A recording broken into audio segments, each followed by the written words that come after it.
All right. Hello, everyone. My name's Mason, and today I'll be talking about my summer internship at Solid Carbon.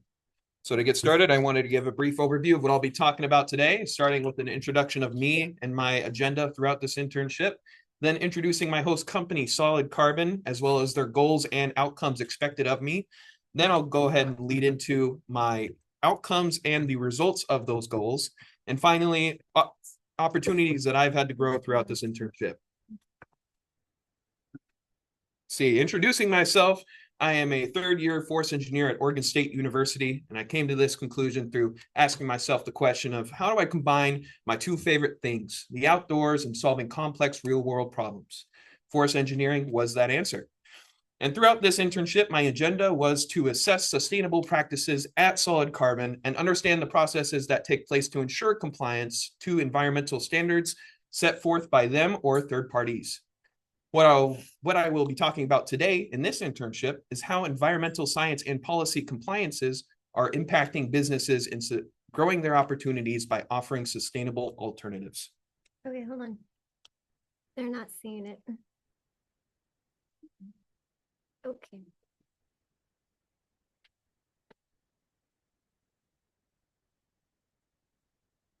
I forgot to share my screen.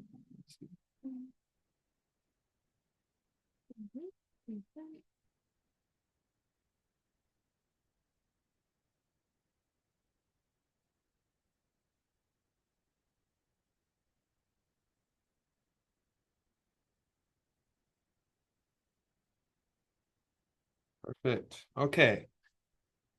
So I wanted to also introduce the Oregon Applied Sustainability Experience program briefly. It's an Oregon Sea grant funded program that places students with local businesses for sustainability research. And the Oregon DEQ is funded in part by an EPA pollution prevention grant, which grants interns a 10-week stipend to receive training from experienced professionals.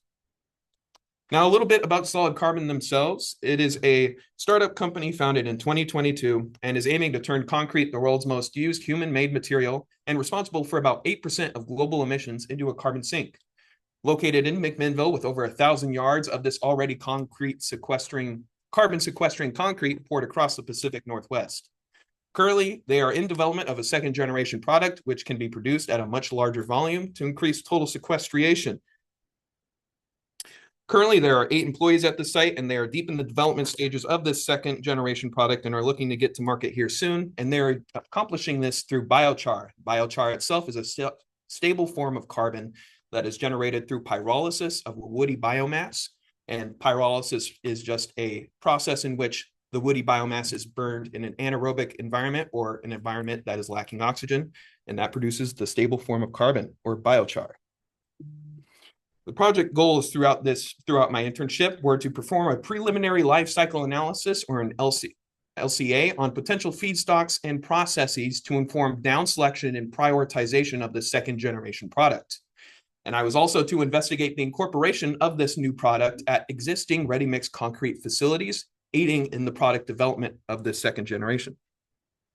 Now, getting into my project a little bit, I wanted to put myself in the shoes of me at week 1. I had no idea what an LCA was or how to complete one. So brief overview of that is to assess a goal and scope of the project. You have an end goal in mind, and the scope is to generate boundaries. Those boundaries are also drawn with the help of a product category rule. Those product category rules establish those boundaries based on the material in which you're working with. And that is also established by a program operator. And in this case, we are working with concrete product category rules. And once you have that, you're going to take an inventory of all the processes and materials that take place to have that production take place. Then you assess their impact to the environment, and ultimately you can interpret those results in however you'd like. In this project, we're going to go ahead and interpret those in the framework of generating an environmental product declaration, which is just a fancy way of saying it's a nutrition label for a product and stating its environmental impacts, and that can attest to its green nature, and it's a seal of approval to its green nature. An EPD is a very cyclical process. As you can see, it goes through much peer review and is needed a lot of time for this to happen. And so as such, it falls outside of the time frame that I worked here at Solid Carbon. So I just established the preliminary work for it to ensure an easy and quick flow into generating an EPD. Moving on, this is what I created as a result of assessing a life cycle assessment. This process was very time consuming and requires critical thinking to fully incorporate all possible sources of emission. As of now, we can expect an estimated global warming potential. Oh, hello.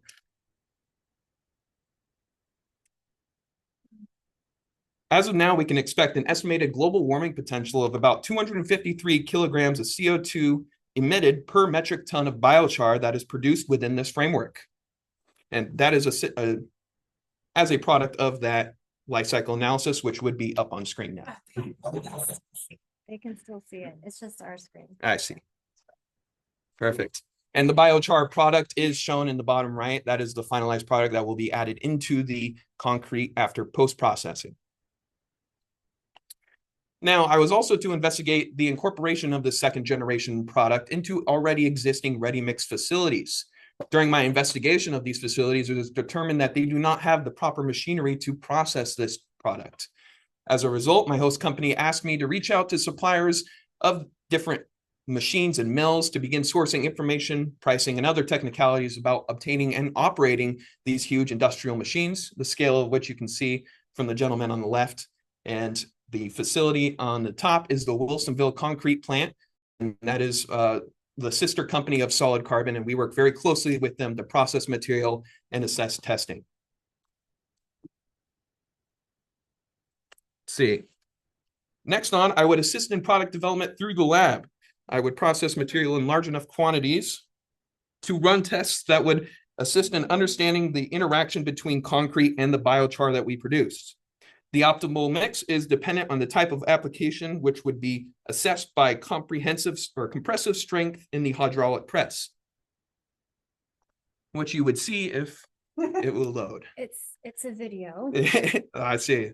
Yeah, it's a little glitchy, but everybody online can see it. Okay, perfect. Just check the recording to see what I'm talking about. But we would run these tests to create concrete test cylinders, which would be crushed in a hydraulic press in order for it to be tested for its compressive strength, though this process is necessary for comparing results to the control concrete, but it's also essential for determining which mixes need to be compared to the LCA I created for Solid Carbon.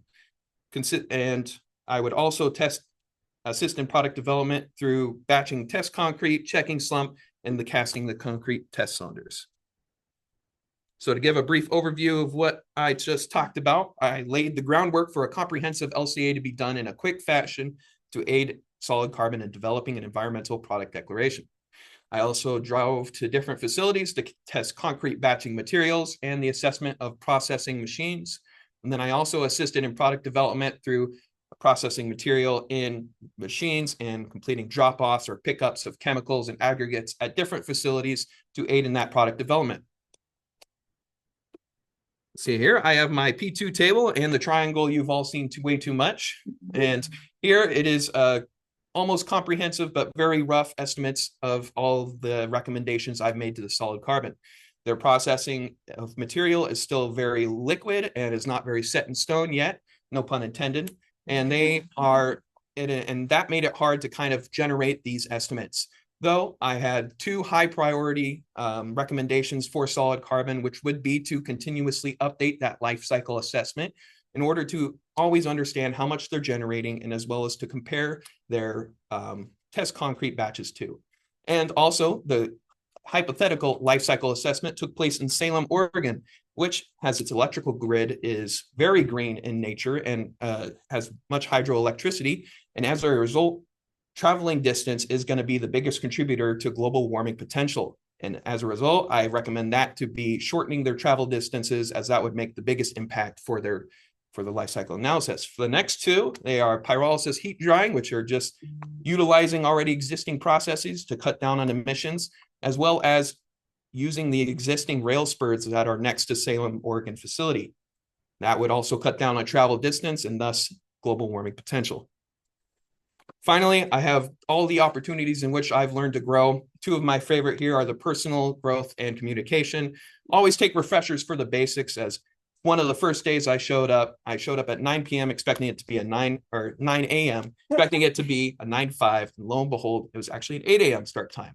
So always be sure to communicate and ensure that we're there on time. That is always one of the things that I like to do. Now I have had a chance to test all the skills that I've learned in school over the years and in a real industrial and sustainable field. And this was a great opportunity for me to learn and grow.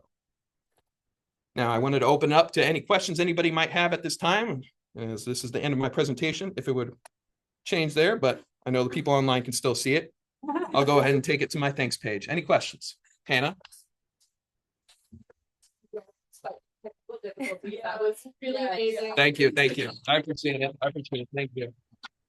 We have a question up here in the shoreline. It's classic. You can talk. Hi, thanks for the presentation. I was curious, what would this product be substituting for in concrete? I missed that part. Yeah, that's a great question. This would substitute secondary cementitious materials, or we're actually working on supplementing aggregates into it, so rock or sand. This additive would be supplementary for that, as well as the Portland cement, limestone cement. That would also be a replacement for it.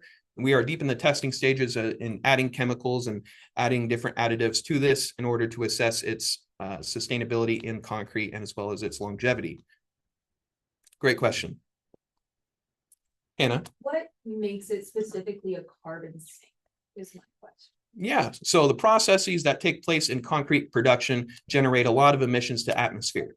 And what we are using today is a biochar that is sourced from a woody biomass from a logging site post-harvest, and that would otherwise be burned at the landing and released into the atmosphere. Instead, we're taking that woody biomass, taking it in, turning it into a stable form of carbon, and putting that into the concrete to offset its emissions. Jillian?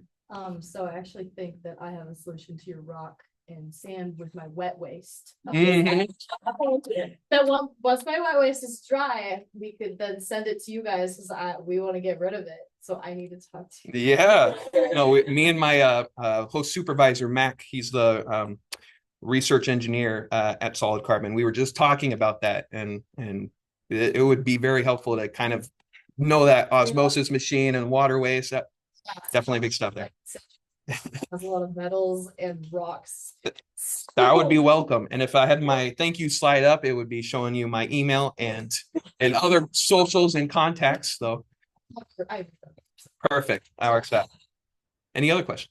It's just a comment, actually. I love that you also looked at infrastructure setup, because I feel like that doesn't always happen. So we talk about the solutions, but not how to actually implement it. So yeah, that was super cool. Thank you. Yes, yep. Very and crucial part of that. Any other questions from anybody online? All righty. Thank you, guys. I appreciate it.